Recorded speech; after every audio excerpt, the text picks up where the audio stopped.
एक पंडित जी समुद्री जहाज से यात्रा कर रहे थे। रास्ते में एक रात तूफान आने से जहाज को एक द्वीप के पास लंगर डालना पड़ा।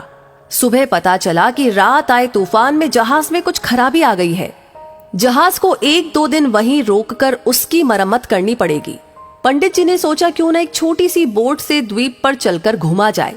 अगर कोई मिल जाए तो उस तक प्रभु का संदेश पहुंचाया जाए और उसे प्रभु का मार्ग बताकर प्रभु से मिलाया जाए।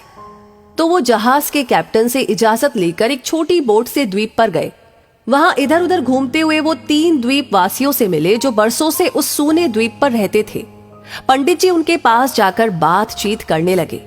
उन्होंने उनसे ईश्वर और उनकी आराधना पर चर्चा की। उन्होंने उनसे पूछा, क्या आप ईश्वर को मानते हैं? वे सब बोले, हाँ। फिर उन्होंने पूछा, आप ईश्वर की आराधना कैसे करते हैं? उन्होंने बताया, हम अपने दोनों हाथ ऊपर करके कहते हैं, हे ईश्वर, हम आपके हैं, आपको याद करते हैं, आप भी हमें याद रखना। पंडित जी ने कहा, ये प्रार्थना तो ठीक नहीं है। एक ने कहा, तो आप हमें सही प्रार्थना सिखा दीजिए। उन्होंने उन सबों को धार्मिक पुस्तकें पढ़ना और प्रार्थना करना सिखाया। तब तक जहाज बन गया। पंडित जी अपने सफर पर आगे बढ़ गए। 3 दिन बाद पंडित जी ने जहाज के डेक पर टहलते हुए देखा कि वो तीनों द्वीपवासी जहाज के पीछे पीछे पानी पर दौड़ते हुए आ रहे हैं। उन्होंने हैरान होकर जहाज रुकवाया और उन्हें ऊपर चढ़वाया। फिर उनसे इस तरह आने का कारण पूछा तो उन्होंने कहा कि आपने हमें जो प्रार्थना सिखाई थी हम उसे अगले दिन ही भूल गए, इसलिए आपके पास उसे दोबारा सीखने आए हैं, हमारी मदद कीजिए। उन्होंने कहा, ठीक है, पर ये तो बताओ तुम लोग पानी पर कैसे दौड़ सके?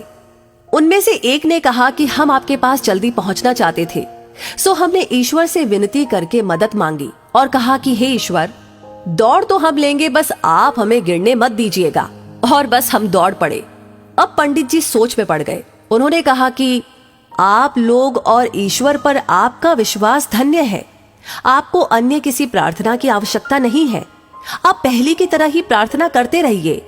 तो ये कहानी बताती है कि ईश्वर पर विश्वास ईश्वर की आराधना प्रणाली से अधिक महत्वपूर्ण है। संत कबीर दास जी ने कहा है, माला फेरत जुग गया, फेरा न मन का फेर, कर का मन का डारी दे, मन का फेर। हे ईश्वर, दौड़ तो हम लेंगे, बस आप हमें गिरने मत देना। तो दोस्तों, इस वीडियो के बारे में, इस कहानी के बारे में आप क्या सोचते हैं? पहली लाइन, पहला शब्द आपके दिमाग में क्या आया? हमें कमेंट बॉक्स में लिख करके जरूर बताएं। और इस कहानी को ज्यादा से ज्यादा लोगों के साथ शेयर करना बिल्कुल ना भूलें, क्योंकि आपका हर एक लाइक, हर एक शेयर और आपका हर एक कमेंट हमें मोटिवेट करता है, इंस्पायर करता है ऐसे ही वीडियोस आप तक पहुंचाने के लिए। साथ ही हमारी हर वीडियो को सबसे पहले पाने के लिए हमारे पेज को फॉलो करना ना भूलें। धन्यवाद।